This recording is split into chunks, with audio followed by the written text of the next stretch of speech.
456 people walked onto perfectly recreated sets to compete for exactly $456,000. Surviving this GAR demanded extreme physical endurance. It is easy to assume that navigating these challenges requires a lot of luck, or at least a few strategic alliances to carry you through the early rounds. The footage shows those advantages eroding quickly. When players were forced to partner up for marbles, roommates and best friends immediately eliminated each other. Relying entirely on statistical chance left competitors stepping into the void on the glass bridge. The deciding factor for survival came down to mastering bizarre, highly specific physical tactics.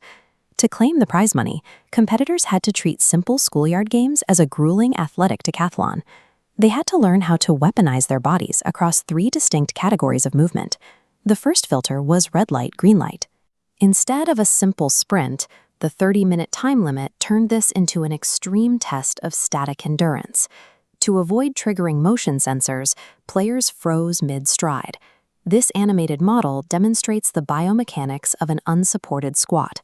Maintaining this position forces stress into the quads and lower back, causing rapid muscle failure. Later, on the glass bridge, this stillness transitioned into a direct offensive weapon.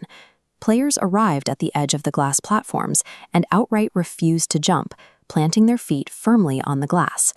By locking themselves in place, they forced their competitors further back in the line to take the physical risk of jumping first. This strategy carried a severe biomechanical penalty. Several players misjudged the physical reaction time required to clear the remaining jumps.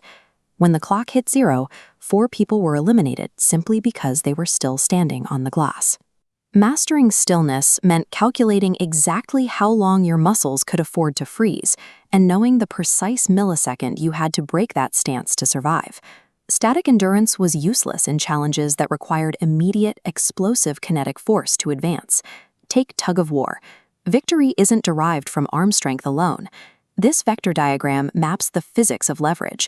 It requires recruiting maximum body mass and leaning into an optimal backward angle to physically overpower opponents. Once that angle is broken, force output collapses completely. We see this exact same kinetic principle scaled down during the Didachi throwing game. To flip the red square on the floor, competitors couldn't rely on a casual throw. It demanded an explosive, perfectly angled downward physical strike. Those who failed to generate that localized kinetic power were eliminated on the spot. When freezing in place was no longer an option, a player's survival entirely depended on their ability to instantly generate and direct maximum physical force. The final stages of the gauntlet shifted away from macro physical force, demanding an incredibly high degree of micro-mechanical motor control instead. In the Honeycomb Challenge, competitors had 10 minutes to extract a shape from a piece of brittle sugar.